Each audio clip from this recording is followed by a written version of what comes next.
It is the News Blitz with Randy Wang on Talk Radio 790 KABC. We're here every single day from 5 to 6 talking about the local issues that matter to you most and taking your phone calls at 800-222-KABC, 1-800-222-5222, and you can email me at randykabc@gmail.com. That's randy@kabc@gmail.com, which is actually where the source of today's story started. See, one of the things that I like to do is highlight stories that are not getting nearly enough attention out there. And a while back, a woman named Jane emailed me at randykabc@gmail.com and wanted me to know what was going on in Torrance at the Skyline Mobile Home Park, a mobile home park designated for seniors that is part of the affordability housing crisis in the state of California that's not getting nearly enough attention. We all know about the cost of homes going up. We all know about the cost of rent in apartments and condos going up. But one of the things that's not getting nearly enough attention is mobile home parks in places like Torrance, in places like San Diego or the Bay Area. They're all over the place. There are ones specifically zoned for elderly people. 55 and older only can live there. And these are areas where you own your property, but you're paying rent for the lot that the property is sitting on. And over the last couple of years, a few of these developments, including the Skyline Mobile Home Park in Torrance, have seen skyrocketing lot rents. They still own the property, but the amenities or the services that they're paying for are going up and up and up and up and up to a point where it is completely unaffordable because the people living in these developments are on fixed incomes. To talk to us about what exactly is going on and what can be done about it is a resident of the Skyline Park in Torrance, Dr. Jeff. Welcome to the News Blitz. Well, thank you, Randy. Dr. Jeff, how long have you lived in the Skyline development? I've lived here 9 years, although this home belonged to my family for 20 years now. Wow. And tell us about when things, what life was like there before and when things started to change and get so out of control.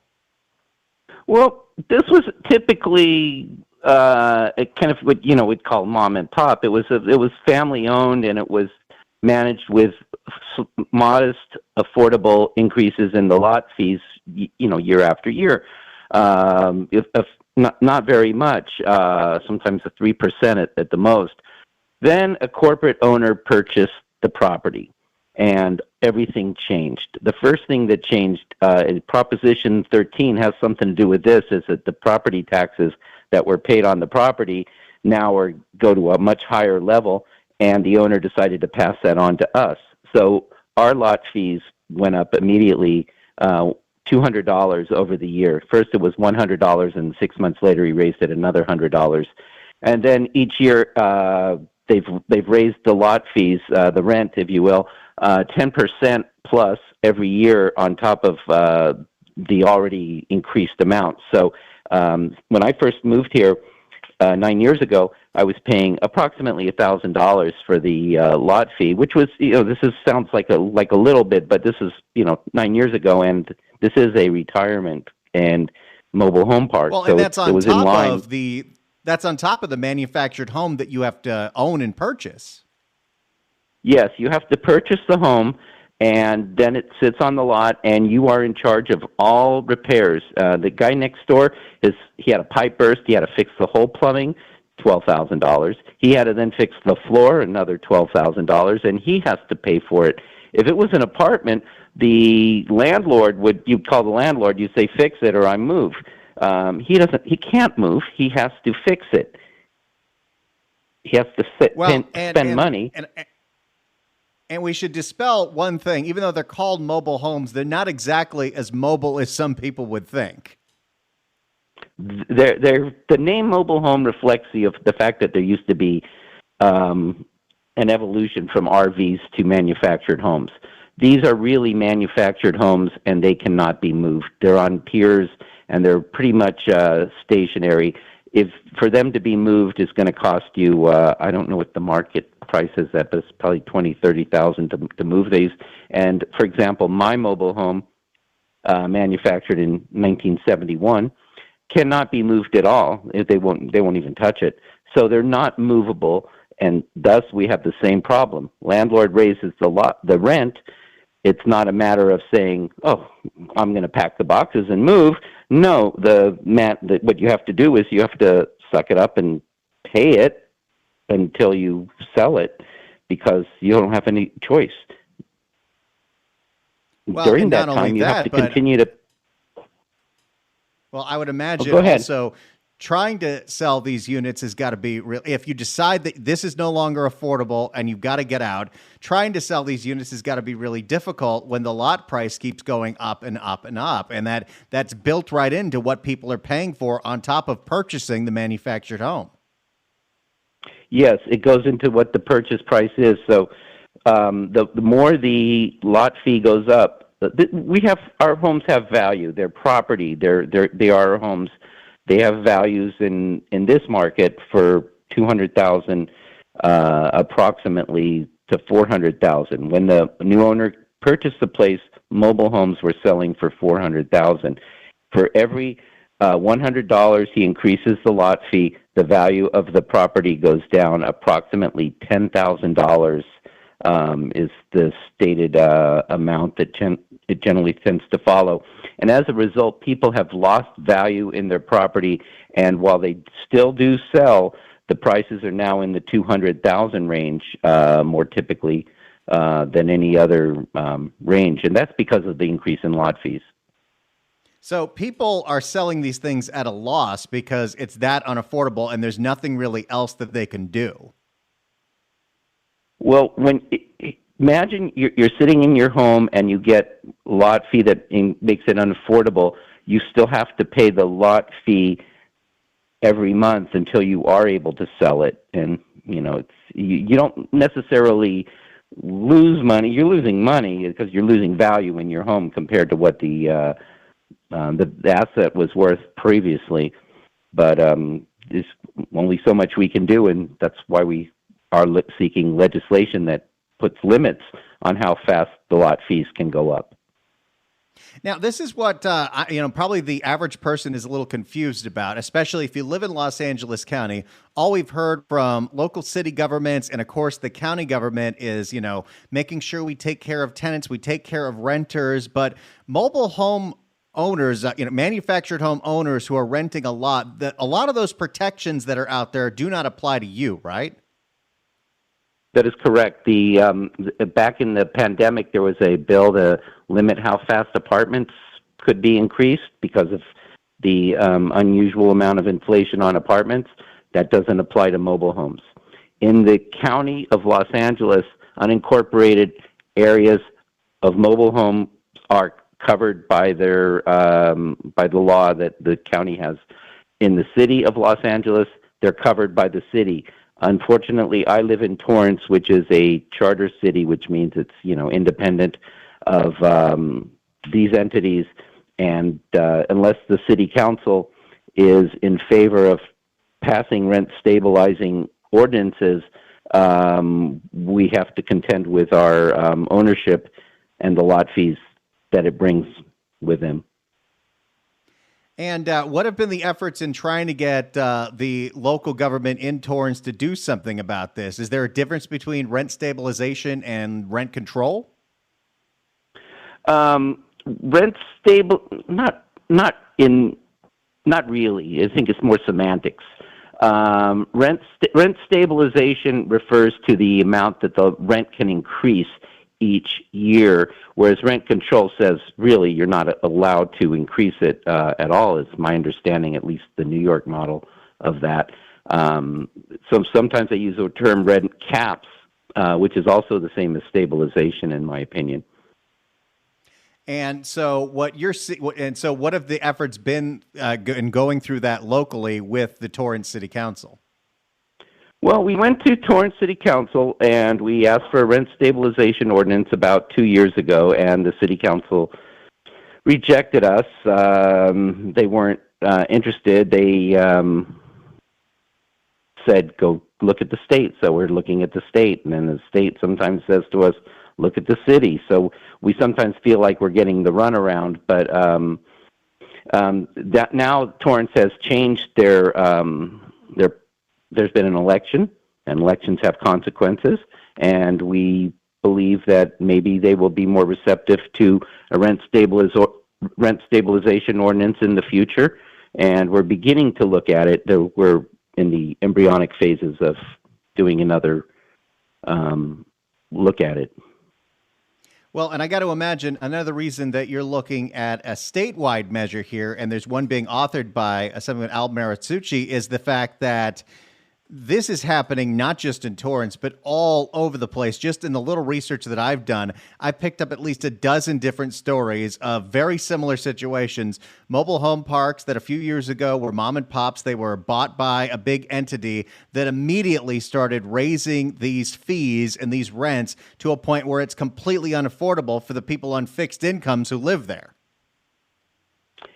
This has been what's happening, and that's not untypical over here. Is people here are primarily on fixed income and are struggling with rent fees that don't seem to be in accordance with inflation.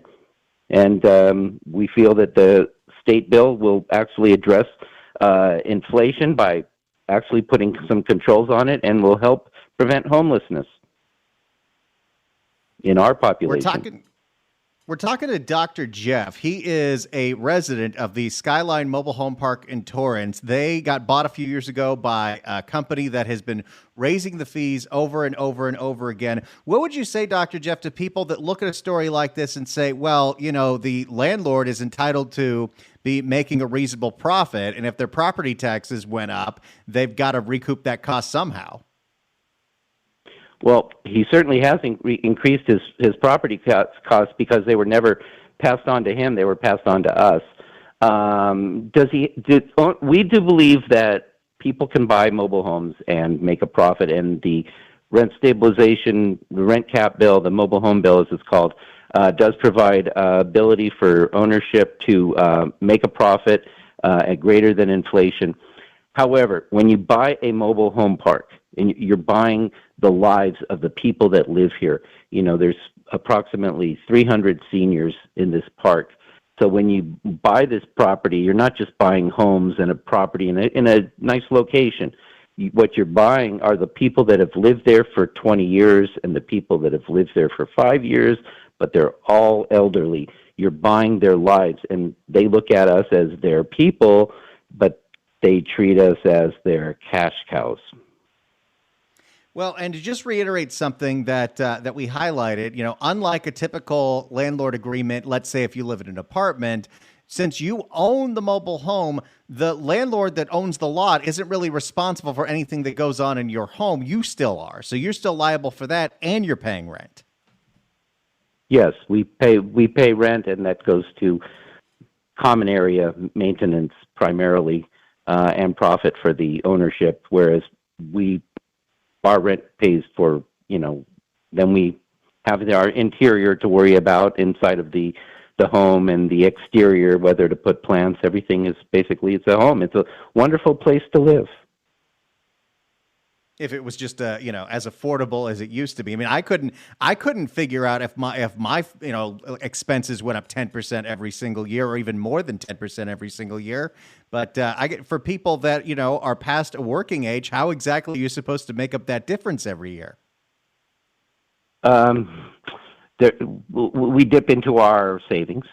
We cut out services. You don't end up spending as much goods and services in the local community. Instead, the money's going to some Orange County resident who, no offense to Orange County, who doesn't live in our locale. And so you end up having less services for yourself. I end up having to, let's say, for example, borrow money to fix my teeth. This is something I would not have had to do previously. You know, so you start to squeeze, and each year you get squeezed a little bit more. It reminds me of the story of the frog in the you throw the frog in the cold water and turn up the heat slowly. I think sometimes that's what we are, whereas if you throw the frog in the boiling water, they jump right out.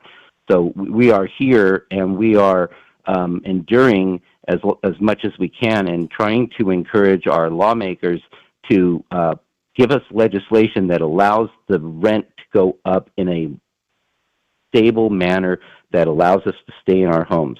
Because if we get forced out of our homes, where do we go? Me, I don't have any children to move into. Some people do move in with their children. Some people become homeless. They just don't have the money. We started a food pantry here in the park to feed people that are food insecure already. Some people will use more services and expense in the government by becoming Section 8 housing and affordable housing, and that costs the state more money. Some people will become even more expensive to maintain because they will end up in an extended care facility, in a nursing home, and that costs a lot of money because, well, though we are active seniors, some of us are less active than others because this is a retirement home where you really go to live. The social contract, if you will, was that we would live here till the end, and then sell the house, as you're, can no longer physically live here. So, but now the paradigm has changed, is that we're living here for as long as we can afford to live here. So the statewide measure that you're hoping will at least help with a lot of these problems is AB 2778. What does that do, and why should people listening support it and call their legislators to support it? Well, what it does is it specifically caps the amount that the rent can go up on mobile home owners in the state of California if they're not already governed by another agreement, by 3% plus inflation, capped at 5%. So if the CPI is 3%, and then it would be 5%, 3 plus 3, cap at 5. If the inflation got down to 1%, it would be 4%, which is, that's not likely to happen soon. But that's what the parameters are. It also provides that it be 12 months stability in that rent increase, so that the new ownership can't gouge the rent on the new owner as the old owner has sold and say, well, the old lot fee was $1,800, now we're going to make it $2,500, and because they do try to do that. So that's what the bill specifically does, and people should be concerned because we're your seniors, we're your teachers and nurses and people that have taken care of you. We're long-term Californian residents, long-term local residents. We're the elderly population should be at least afforded a reasonable place to live their life, out their life with dignity and with respect. And you can't have that dignity and respect in an environment where the lot fee is going to go up another 10% next year. I really hope you well in your fight. I think you've laid out your case very reasonably. Dr. Jeff, thanks so much for coming on and telling everybody about what's going on at Skyline in Torrance. Well, thank you, Randy. We continue to hopefully bring other mobile homes that are specifically in Torrance into our group. So if they are listening, we do hope that they do pay attention and work with us. Well, we'll continue to follow this story. Dr. Jeff, thanks so much for coming on today. Thank you, Randy, for having me. My pleasure. I'd like to talk to the audience now. If you just heard what Dr. Jeff had to say, he is a resident of a mobile home park designated for seniors in Torrance. A new landlord bought the place a couple of years ago and has increased the lot fees massively, over 10%, multiple times a year. These people living there are on fixed incomes. These people don't really have a way to pay more of the rent, and they can sell, but because the lot fees keep going up, they're selling their properties now at a loss. So what do you think should be done here? Should the government step in? Should they try to, quote, stabilize the rent, or should the free market kind of work itself out here? What do you think should happen to these mobile home parks for seniors in the state of California? 800-222-KABC, 1-800-222-5222. Should the state step in with a rent stabilization ordinance for these mobile home parks? 800-222-KABC, 1-800-222-5222. We'll take your calls next on the News Blitz with Randy Wang on KABC. It's the News Blitz with Randy Wang on Talk Radio 790 KABC. 800-222-KABC is the phone number. Residents of a senior mobile home park in Torrance are asking for the state to enact a rent stabilization ordinance because the new landlord has been increasing the lot fees by over 10% multiple times a year. It is devalued the selling price if they try to get out from these purchases. Do you think the state should step in, or should the free market just kind of fix itself out here? Let's go to Joe and Hemet. Joe, hello.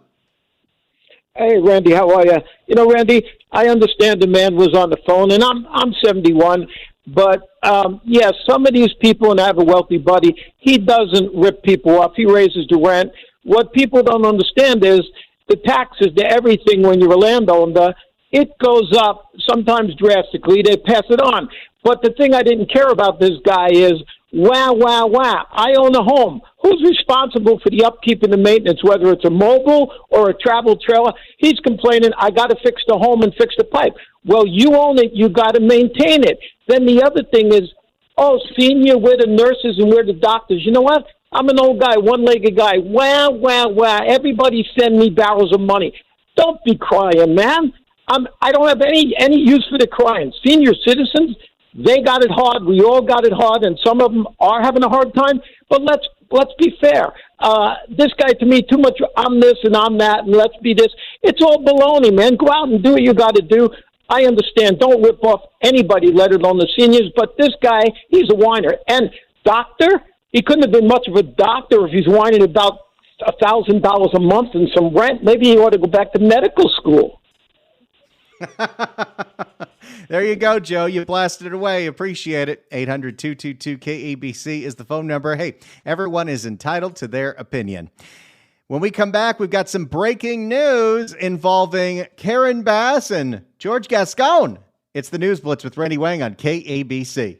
It is the News Blitz with Randy Wang on Talk Radio 790 KABC. We're here every single day, 5 to 6, talking about the local issues that matter to you most and taking your phone calls at 800-222-KABC, 1-800-222-5222. You can email us as well at randykabc@gmail.com. That's randykabc@gmail.com. Before we get to the latest update in the Karen Bass break-in, let's go to Stuart in Steel Beach. Stuart, hello.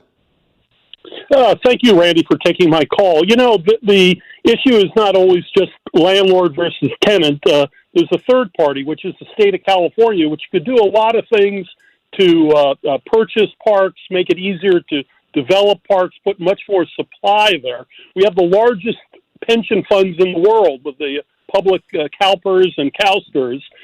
We could create a situation where the tenants can buy their land in the park and preserve their home and not be going to homeless. The city of Santa Monica just spent is going to spend $1 million for a homeless unit per homeless, with 123 units at 123 million. We can't do something for these people in Torrance and like that. It's crazy, absolutely crazy. On the other hand, Randy, landlords like myself have seen insurance costs go up by 35% this year with no claims for 20 years. We've seen property taxes, everything else, utilities go up 30-40%. So, you know, small guys aren't going to be around any longer. All you're going to have is corporations, and it's going to be a horrendous mess. Well, you're totally right about some of the incredible costs that are being inflicted upon our small mom and pop landlords that the state is directly responsible for, the skyrocketing utilities, the skyrocketing insurance rates. And when they get asked about questions like that, whether it's the legislature or Gavin Newsom, they're totally silent on it. They have no solution for that. And you know, it's not just that, it's your plumbing costs, it's your roofing costs. These have all gone through the roof. Everybody got a raise with the minimum wage, and landlords didn't get PPP. They didn't get any kind of help. For 4 years in L.A., 5 years in L.A., no rent increases. So what do you think the average landlord's going to do? He's going to sell out to the big guy, and you're going to see rents go through the roof. And I think that's what we have been seeing the last couple of years. New luxury housing. Thank you. Yeah, unfortunately, that's exactly what we have been seeing the last couple of years. You're right. Thanks so much for the call, Stuart. Appreciate it. Now, before we got on the air, I got a bunch of alerts on all the YouTube channels that I'm subscribed to from local TV that there was a special press conference happening. George Gascon, this guy. So we're mindful of all these things, but he was about to announce charges in the case of the guy who broke into Karen Bass's house, into Getty House. I couldn't agree with you more. Let's hear what Gascon had to say. For being here this afternoon. I want to, first of all, thank the LAPD for the incredible work that they did in this particular case. Yes, you love the cops, don't you, Gascon? He's nervous because usually nobody pays attention to his nonsensical press conferences unless it's a story in the press where now he has to act like he cares, and he also has to act like he's going to be tough on the perpetrator. He only does this when the cases reach the media. We're glad that there were no injuries, and the mayor's okay and her family. And we also want to send a very clear message that the safety of our community is of paramount importance, and we'll do everything that we can to hold people accountable. He just had to say the A word, didn't he? Do a Google on YouTube. On April 21st, 2024, 6:40 a.m., Mr. Hunter is accused of breaking into the official Windsor Square residence of Los Angeles Mayor Karen Bass by shattering a rear glass door, causing between $5,000 and $10,000 worth of damage. Mr. Hunter was cut by the glass and left blood stains throughout the house. Oh, that is a little disgusting. Mayor Bass, her daughter, son-in-law, and grandchild were inside. We have charged Mr. Hunter, 29 years of age, with one felony count of first-degree residential burglary. With how many other burglary cases does he charge a first-degree felony burglary to? Maybe there's more to this, but that seems like an outlier for Gascon. I mean, we see people get arrested for burglary because it's a non-violent crime. They don't even get held behind bars. They're on no bail. What's up with that? quite frankly, Could it be that this is a big case and you would look real bad if this guy was back out on the street? Or is there more to this? with a person present and one felony count of vandalism of $400 or more in damage or destruction of property. We have also alleged a strike prior based on prior conviction from Massachusetts. Oh, look at this. Now he cares about strikes, even though he doesn't give a crap about strikes because everyone's watching. Mr. Hunter is currently being held on a $100,000 bail. If convicted as charged, he faces 13 years and 4 months in prison.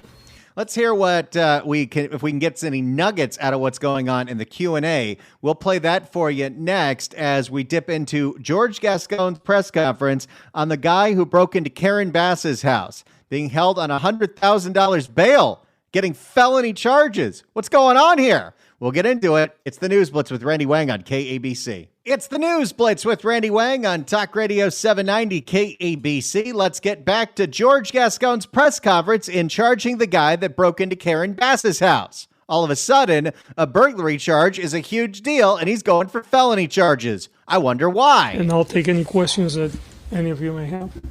Previous record, and if so, what for? I'm sorry? Does Hunter have a previous record, and if so, what for? So the reporter asked, because of course nobody's ever mic'd in these press conferences. God forbid we hear what the reporters are asking. That is my pet peeve.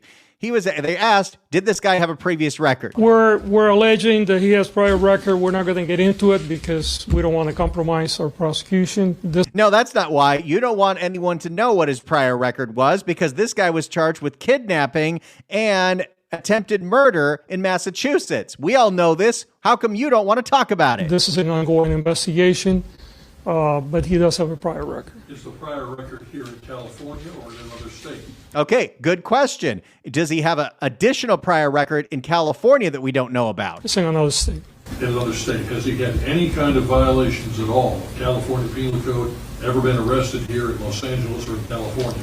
Not to our knowledge, but again, this is an ongoing investigation. Okay, so according to Gascon, this guy has never been arrested in California for now. Do we know why he broke into the mayor's home? We believe that he was targeting the mayor, but it's an ongoing investigation. Okay, there's a little nugget that he did not even put out in the initial comments when he said he's charging this burglary suspect with felonies.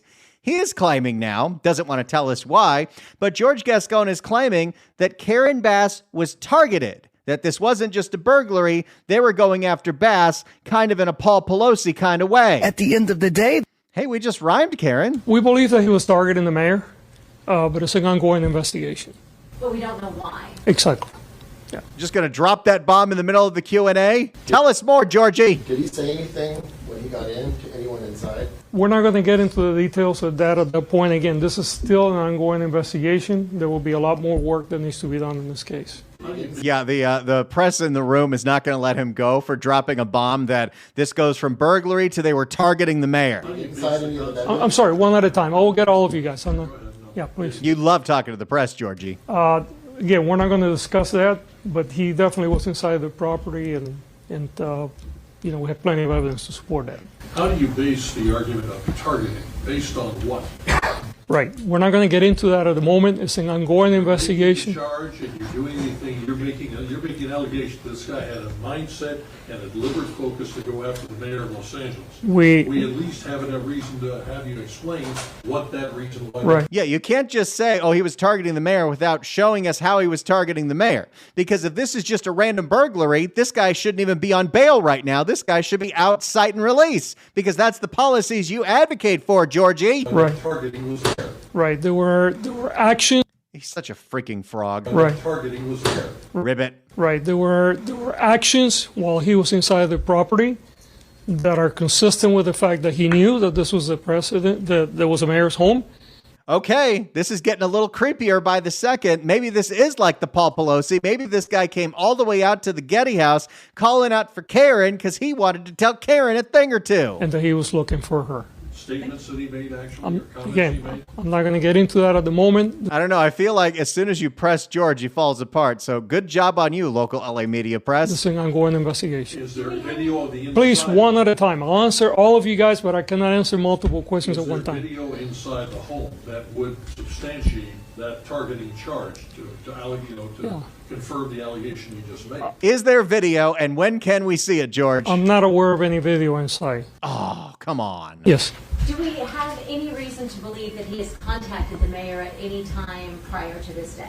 I don't have an answer to that. Again, it's an ongoing investigation. Thank you, everyone. But it was targeted. Oh, and notice how his press person is already trying to wrap this up, but that's not working. You don't drop a bomb like the mayor of Los Angeles was targeted in this burglary without giving something to back it up, George. Can you confirm that she was hiding in like a special room? We're again, wait, is that something being alleged as well? One of the reporters asked if Karen Bass was in a panic room and if the Getty House has a panic room. That is fascinating. We're again, for safety reasons, we're not going to get into that information.